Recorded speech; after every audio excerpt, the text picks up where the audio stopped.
I'm going to get into what Jamal Adams has brought to the Seattle defense in a second. Real quick, just wanted to let everyone know I will be going live on Twitch tonight at 9. That's tonight, Tuesday, at 9 to 11. I'm going to be going live every Tuesday and Saturday, so check that out. I'll be watching the Rams, Eagles, and Ravens, Texans. If that's something you're interested in, it's Jackson Kruger Sports on Twitch. The link is in the description. But anyways, back to your regularly scheduled video. So Jamal Adams is really good at football. I think that's fair to say, and he had a great game against New England. And I do think that it's worth bringing up. He was fantastic. One thing that I've heard people say that I strongly disagree with is that he was bad in coverage. He was out of position in coverage because he was playing the wrong position. He was not bad in coverage, I think. He had some moments. He had some moments that I blame him for, but there's a difference between blaming him for something and saying, oh, look, he's bad at this. And I'll show you what I mean with this first play. So this is the cover 3 zone. You see a lot of cover 3 zone with Seattle. And there's a receiver running into a blue circle, and you might be a little bit confused about what's going on with this blue circle because I have 2 different players who are, I have on the screen that they're covering that area, but the reality is no one's going to actually end up covering that area. I don't know for a fact if this was Adams' fault. I think it was, and I'll show why in a second, but I don't know it for a fact. You have a receiver running over the middle. He's going to kind of get in that zone. It's going to be a bit of a surprise because, he's lined up on the top of the screen. So it's not necessarily the easiest thing to realize if you're Seattle that he's there. But as you see, you notice that right when he gets in this area, Jamal Adams is very close to the inside, which is not what you want to do in cover 3. I mean, you look at the other 2 Seattle players who are deep, they're both past the 30, whereas Adams is almost not even past the 40. I think really what happened here was this was just a miscommunication, and I think that Adams was supposed to be playing deep on this play, and he just didn't realize it. The reason why I think that is because if you look at a Seattle defender who dropped back into coverage, he is right in front of Adams. So to me, with 2 players kind of playing as though Adams should be deep, that leads me to believe that Adams should be deep, and he kind of screwed it up. And this is going to lead to an easy completion. So not really an easy completion, but, a relatively easy completion. That's an NFL easy completion. No completion is really completely easy for the most part. But that's kind of what I think. What I think was a couple of the problems with Adams is there were a few miscommunications. So why do I not blame him for that?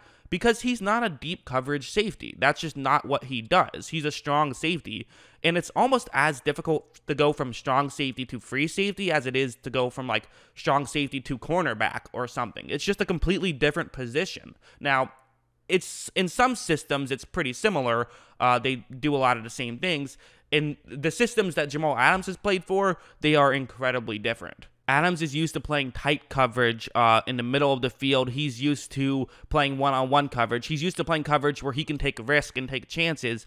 That is not really the same type of coverage as a free safety is. But even with that, I saw a lot of stats coming out about the game. Like I saw one where people were like, Cam Newton was 6 for 6 when the closest player in the area was Jamal Adams. But there's a big difference between going 6 for 6 when Jamal Adams was the closest in the area and going 6 for 6 when targeting Adams. Like, take a look at this one where it's going to be a cover 3 zone blitz, and that's great news for New England.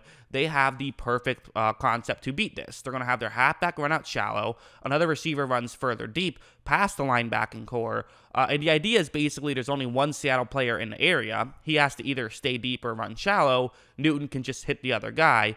He is going to stay shallow, and also, the blue circle, again, that's Adams' zone that he's in charge of covering. A free safety thing, not what he's used to. Also, I should mention, the reason why he's playing free safety is because of injuries and also the Diggs ejection. In case you missed the game, that's why he's playing deep. But anyways, as you see, once this play starts, you notice that, there's just a player wide open. But this isn't Adams' fault whatsoever. Adams in the black circle. If he was playing any further shallow, that would potentially allow a New England player to get open deep. He has to be this far deep. And I would actually say he's doing a pretty good job of getting to this player as quick as possible and trying to move in here as quick as possible. So I didn't think this was a bad play at all either. Again, I'm not trying to sit here and, completely defend everything he did. Watch, I'll show a bad play from him. It's cover 2 zone. Edelman's running deep. This is a pretty basic play, nothing too fancy. And what you see once this play starts is that Edelman's going to make a quick move here. Really well ran route by Edelman. Kind of a veteran move. Fakes it that was going inside, then runs deep. Adams gets fooled. Edelman picks up a 49-yard catch. That's a huge play. And you know what? This is Adams playing out of position, but this is Adams getting beat while playing out of position. So it's fair to bring that up. It is. But if you're going to sit here and say that his coverage was atrocious, or say that, oh, he's actually not that good because he's bad in coverage, I just disagree. He was playing the wrong position because he had to, because of injuries and because of an ejection.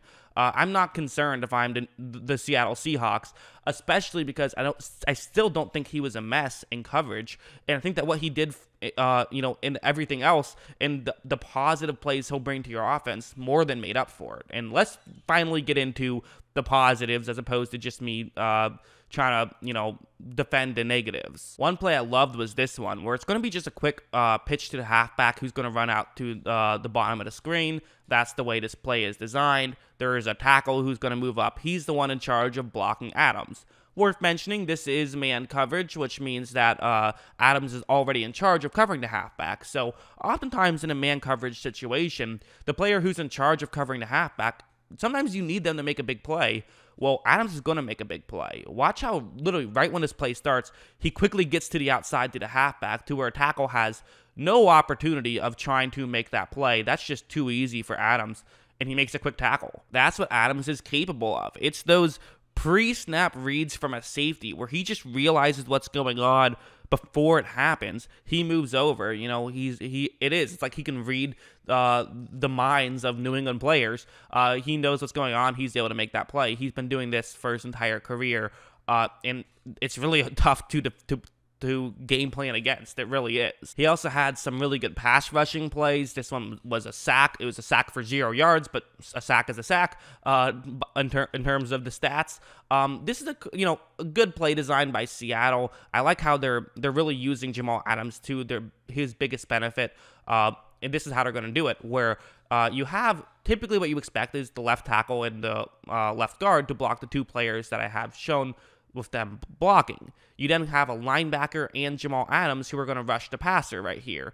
And the reason why you're doing this, and the reason why Adams is a little bit further deep, I saw the broadcast is saying kind of to fool him, to fool Cam Newton, and that might be partially true, but I actually think the real reason why Adams is a little bit further deep is they want the linebacker to be the first guy through. That's what they're trying to do here. They want Adams to be the second guy through, so that way the halfback who's going to be blocking, he's going to pick up the first guy, which means that Adams is going to end up being the guy unblocked. And that's what's going to end up happening. And as you see, Adams is able to chase down Newton from behind, and he gets that 0-yard sack. Really tremendous play from Adams. And again, that's kind of what he is capable of. I think there was some questions when he got traded to Seattle. Like, is Seattle really going to sort of unleash Jamal Adams and really let him be a tremendous, all-around type of player? Or are they going to kind of just, shove him in on the side of the field like they like to do with strong safeties? Well, no, they're unleashing him 100%. I want to show one more. This is going to be a quick wide receiver screen to the top of the screen.